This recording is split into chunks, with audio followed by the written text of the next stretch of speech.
Hello and welcome today. I'm Will and today I'm going to be talking about my favourite books published in the 2020s, taking another excuse to talk about the best books out there in my humble opinion. Of course, the only criteria, they must be published in the last 5 years since 2020. I realised we're over halfway through the decade and I should have realised that on January the 1st of 2025 because that's when we hit the mark. But I realised a few months late and I thought I'm still going to do this video. So as I said, these are the best books I've read in the 2020s. Of course, I'm a reader who reads mostly fantasy or historical fiction. So they are the genres that will dominate this list. But there are a few outliers as well. But I'm really looking forward to talking about these. Part of the reason I love BookTube is being able to talk about the books I love and to rant and rave about them and try to get other people to pick them up as well. Because I think they are worthy of people spending their time, their nights, their quality free time on these books. And so I'll be doing my top 10 plus some honourable mentions as well. And so that's enough of me just prattling on about what the rules are. Let's get into it. Let's talk about some great books. Book 1 in 10th position is Grave Empire by Richard Swan. This came out a few months ago. This is mystery meets fantasy meets horror. We've got some epic grand scale mission going on. There is a permeation between the land of the living and the land of the dead. And it seems like some pretty catastrophic things could happen because of that. And then on the small scale, we've got a soldier. He's basically been bought a commission and he is very out of his depth. People are turning up dead, mainly soldiers turning up dead and torn apart by creatures or people. Who knows, but he will find out soon enough and he'll probably realise that he doesn't actually want to find what the cause of these deaths are. And so there's some really crazy fantasy at the heart of this story, but it's pretty dark and it's multi-POV, really fast-paced. Particularly what is unique is that each character has revelations in their own story that has an impact on the characters they haven't even met, but who we're following through a different POV. And so you really feel that the causes and consequences have impacts on all of the characters. So when you jump from one to the next, all the stories still link somehow and you really feel that tension pass from one to another. And I thought that Richard Swan did a really great job of that. There wasn't one standout character for me and I'm really looking forward for some emotional attachment in the next installment. But this really was such a great story that had incredible drive and it was really the definition of a page turner. And then next out in the number 9 spot, I've got some indie fantasy, some self-published fantasy. This is The Prophet of Adan by Philip Chase. Just to be open, I am lucky enough to call Philip Chase a friend, but I do not believe that has influenced me to include it on the list. This is classic meets modern fantasy. This is book 2 of the Adan trilogy, which, as I said, is a mix of modern and old. And so it really takes a lot of those tropes that we've known and feel really nostalgic and then added a modern influence onto them, especially kind of grey characters and being involved in both sides of the conflict. And that is something I love in modern fantasy. But I also love the kind of ethereal feel to nature that we see in a lot of classic fantasy with Earthsea, Middle Earth, and we see that in here. When I sat down to write a review for each book of the Adan trilogy, I felt like I needed to dedicate a paragraph to the landscapes, the settings, because they feel like their own character. And Philip Chase's prose really lends itself to really creating this ethereal feel, which makes the world feel so magical. A lot of fantasy recently is all about realism, a lot of which I love. That's not a bad thing. But on the opposite end, this does feel real in terms of the characters, but you can definitely tell you're in a fantasy world because a lot of it is so alien to us. And it's got that, as I said, ethereal feel.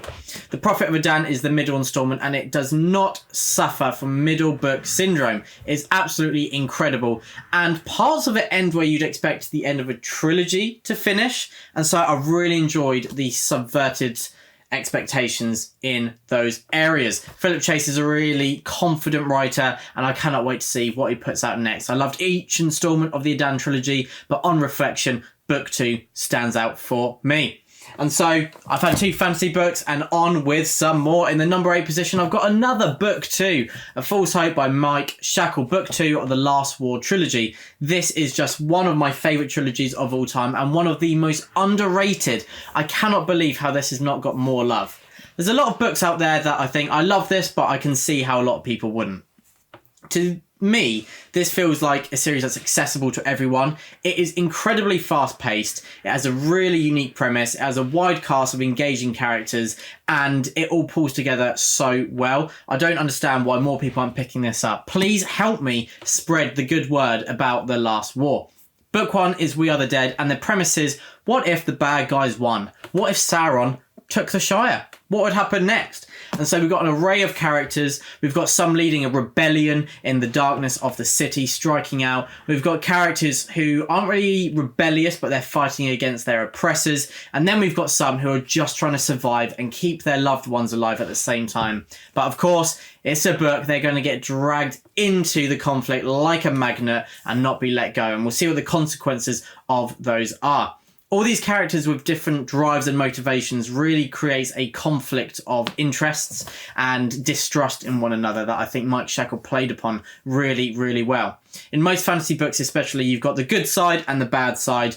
And so whilst you've got different factions within there, they're aiming at the same thing, to defeat the other. This is very different. It feels a lot more human in that respect. As I said earlier, some people, they're just trying to survive. Some out for vengeance, some out for a better world. And those idealists are pretty crushed down in a book that is pretty dark. It's not grim dark, I would say, because a lot of your characters are essentially good and they're put in a bad situation, rather than being really morally flawed, but helping the good side.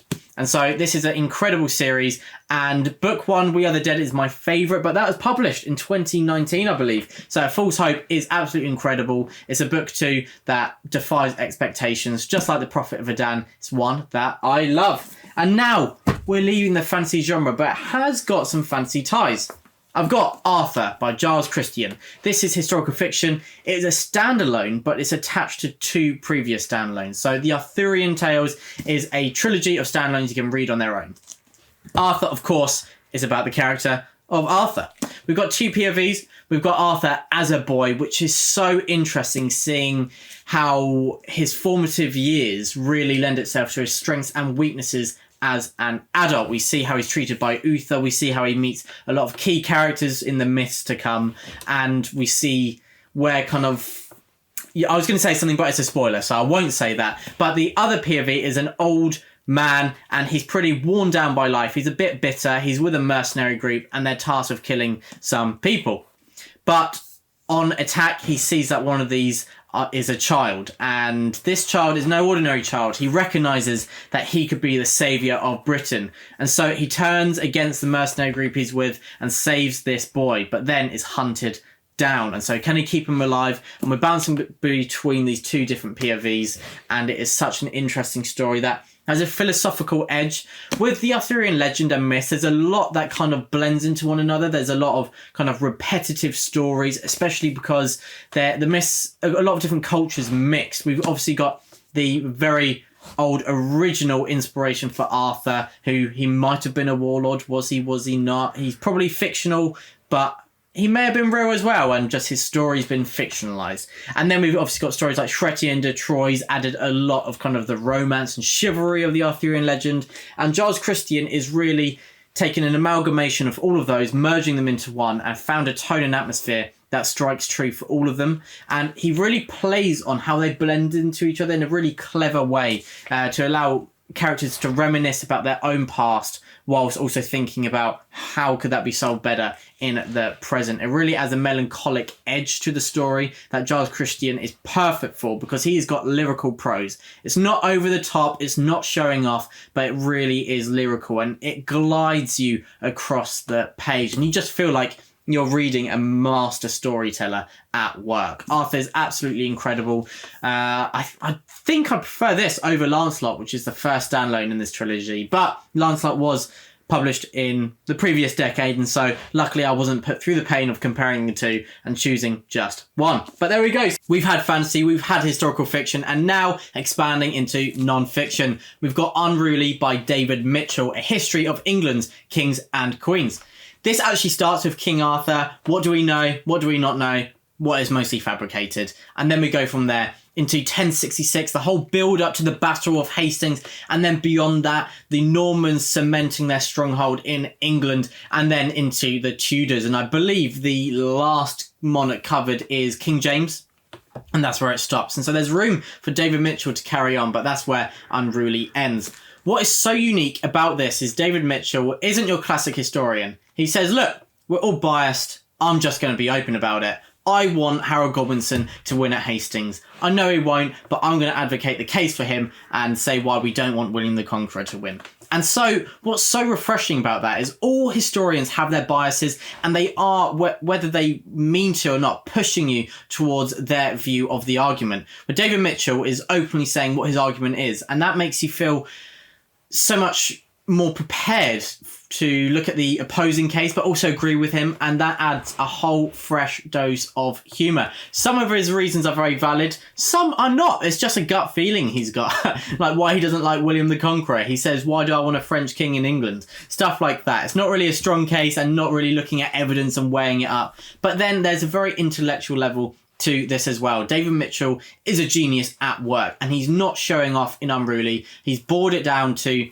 the essential events of each monarch, and then one or two really interesting aspects that aren't talked about much. Some of them may be seen as tangents, but I thought they were really interesting and added rich layers to Unruly that didn't just say, okay, this has happened, and then we had this monarch, then this monarch. This is what is needed for non-fiction to get more people to enjoy it. If everything was written like this, then everyone would be readers, and I really firmly believe that. David Mitchell is incredibly funny and incredibly clever, and that is a great mix for non-fiction, because it is easy to become very dry, and I love history, and so for someone who doesn't love history, a lot of history books they would just put down straight away because it's not interesting and it's told in a very dry manner. But I think even if you're not interested in this historical period, still pick it up, get a taste of David Mitchell's writing. And also, this is not a book for kids. It's pretty rude at times, but in a way that is shocking and very funny as well. And so, on to the next. Some more historical fiction. I've got The House with the Golden Door by Elodie Harper. This is a video for the middle instalments today. This is the second instalment of the Wolf Den trilogy. We have Amara, our central character. She has been made a slave in a brothel in Pompeii in the 1st century AD. So we're in the Roman Empire. This is immersive, very historical, and Amara is an incredible central character. But while she's incredible, what I love is kind of the ensemble part of this story. She's the only POV, but it is really a series where loads of different characters get their moment to shine and they flourish. A lot of this is about camaraderie, about sisterhood, and about how the strength of friendship can carry you through the worst of times. It reminded me of the saying that those who have a why to live can bear almost any how. And Elodie Harper, whether consciously or not, really seems to explore that idea. And Amara is so brilliant to follow. How you've got a character with such little agency, but using that tiny bit of influence to try and create some good. Creates so much tension, and you're just ready for the hammer to fall on her dreams at any moment. It's quite tragic. It is a tense read, to say the least, and it's quite hard-hitting as well. Obviously, the themes are quite heavy, that she is a slave forced to work in a brothel, and so this isn't for everyone, but if you think you can cope with those themes, I would really strongly recommend reading the Wolf Den trilogy. It's written beautifully, it is character strong, and it is really focused on those characters, and then the plot is really tight as well, and the political intrigue is brilliantly done. It's not epic scale, going to change the fate of cities, but you are so invested in the stories of these characters that the smaller scale politics really, really matters, and the causes and consequences are felt, and they are resounding, and I still think about this book, and I read it almost 2 years ago now. So, yeah, that is testament to how much I love this book. And then in the number 4 position for me, I've got The Gates of Athens, more historical fiction. This is ancient Greece. And we've got the Battle of Marathon and the Battle of Thermopylae in one book. How did Con Ilguden manage that? When I went in and heard that, I was a doubter, I'll be honest, but what a fool. What a fool I was. It was incredible, because I read Gates of Fire by Stephen Pressfield before this, which, if you do not know, is basically 300, the Battle of Thermopylae. And so I thought, can I really read a different take on that? Yes, I can, because Con Ilguden isn't aiming for the same goals, and so it's a very different story here. A lot of political intrigue. We're in the city of Athens, which is democratic for the time, of course not to modern standards. We've got 3 leading POVs, and they are all high-ranking male political figures in Athens, but they've all got very different aims. Well, actually, they've got similar goals, but the way they're going to get there is pretty different. And their balance with each other, their respect, but also their derision for each other's viewpoints is really wonderfully done by Conor Goodin. His character, I think this is the best I've seen from him. I've read quite a few books by him now, I think maybe 9 or 10, and this is my favourite work by him. I love his Genghis Khan series, but I think the overall characterisation and how the whole cast really comes together is at its best in Gates of Athens, and it's got some of the most well-known battles in history and a take on that, which is very interesting. So definitely a book for history readers, but also those who just want a read that is really gripping, does not let go, and is also quite short. There is a book 2, but I think you could even just end here. But book 2 is great as well, and it's nice to have a duology. How nice is that? Especially if you're a fantasy reader. None of these 10-book series that are a huge commitment. You've got 2 books. We need more duologies and standalones. And Gates of Athens is book 1 of the series Athenian, and it is incredible. And then I'm making a return to the fantasy genre with Empire of the Vampire by J. Kristoff. Book 1 of a series. Book 3 is actually coming out this year, and it's the finale. Empire of the Vampire, the premise is the sun is not as bright as it used to, and that is called day's death. And this is a phenomenon that has caused environmental disaster, famine, and a number of terrible things. And as if that wasn't bad enough, it means vampires can walk about during the day because the sun isn't as bright. I mean, that is the hair that broke the camel's back. It's just not on. And so we've got kingdoms that with these disasters, both physical and environmental, that they are receding. People are basically on the brink of extinction, and the vampires are pushing them back. In this, we've got a training school of people called the Silver Saints who have got vampire blood, and that means they can fight the vampires. In this, we've got a character called Gabriel de Leon, which in the style of Interview with a Vampire, he is an older man who's being interviewed, and he is telling the story of his past. It's very self-deprivating, and he's a character that you might not love, and he makes you cringe at times, but I think he is so unique, and he really feels real. He is weighed down by the sins of his past and what he has witnessed and the trauma he has been through. You feel that oozing through his bitterness, and he is a character who's so well realised. I feel like J. Kristoff has just sat down over a few years and gradually built this character, because he is a masterful creation, and this is an incredible story. One of the best training school montages I've ever seen. Really fast-paced, expert characters, twists and turns, and so much more. The world building is just exquisite. The character arcs are brilliant, and you cannot predict where this is going. It feels iconic, and I cannot wait to read book 2. But there we go. That is number 3. And now we're getting to the big guns. Number 2 for me came out last year. It's Glorious Exploits by Ferdia Lennon. This is historical fiction, very different from what I usually read. There's a review on the Brothers Gwynne if you would like to check that out, where I go in greater detail. Because the premise doesn't really sell this story or sell its virtues, but I'll say what it is anyway. We've got 2 potters in ancient Syracuse, and they want to put a play on. And to put a play on, they use as their cast captured Athenian soldiers who are hated and despised by the people of Syracuse because they besieged it and they've been captured.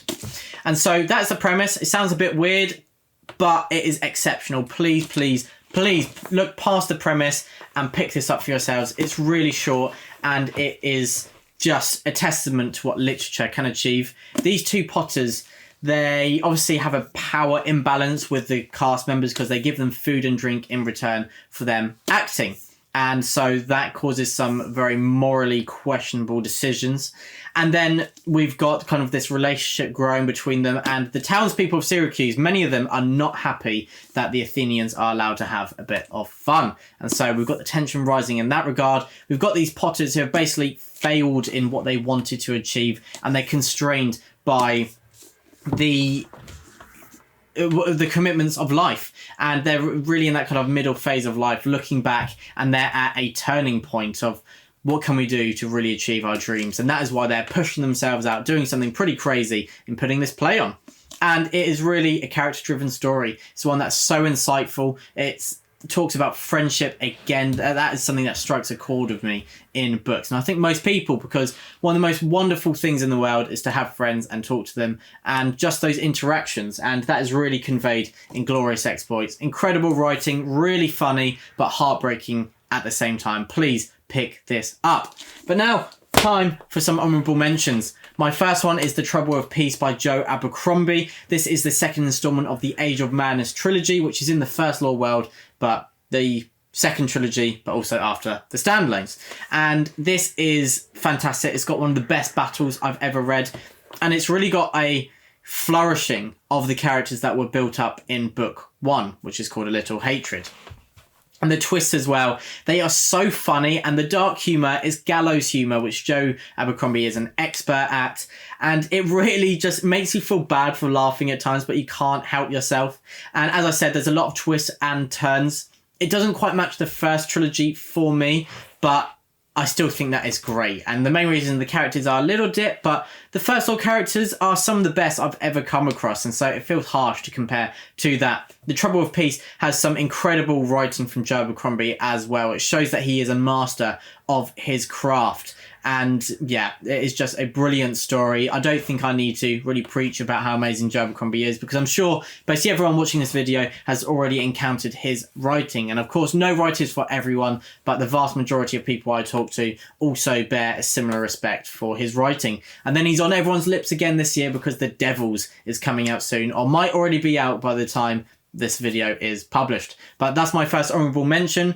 And then going to some historical fantasy, I've got The Children of Gods and Fighting Men by Shauna Lawless, book 1 of the Ghoul Song trilogy. This is Irish history meets Irish mythology. The historical part is 10th century bleeding into early 11th century Ireland, the conflicts between the Vikings and the Irish. This is for power and for wealth. And then we've got the mythological aspect. We've got two mythological groups that have an enmity. They've got magical powers. It is believed shortly before this starts that one has wiped out the other, and the victors have kind of retreated, cut themselves off from humanity in their stronghold. But of course, you need a series, and for that, the other group has not actually been destroyed, and they are lying in the darkness, waiting to get their power back. This is a series full of political intrigue from characters who don't have much agency, actually. They are women in this historical period in a patriarchal society, but Gormla, as my brother Ed said, is like Cersei, but she's Irish. And yeah, it's really wonderfully done, and you really feel the tension.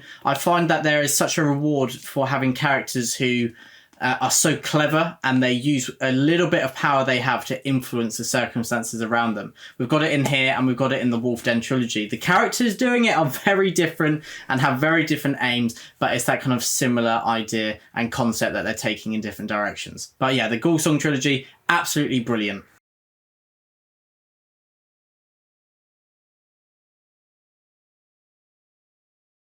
And then last up in the honourable mentions, I've got The Shadow of the Gods by Papa John Gwynne. Look, I don't know why, but it's seen that I'm biased because I'm his son, and I'm very lucky to be his son. So it's could be seen as wrong of me to put it as number 1. So instead, I'm saying it as an honourable mention, even though this is my, well, actually book 2, Hunger of the Gods, is my favourite book of all time. But I chose Shadow of the Gods because it's book 1 of the series, the Bloodsworn Saga. All 3 have come out in the 2020s, and it is incredible. And I'm not biased, okay? Just look at that cover. I mean, people say don't judge a book by its cover, but in this case, you can. It is striking. It really delivers the tone and atmosphere within, and it is magnificent.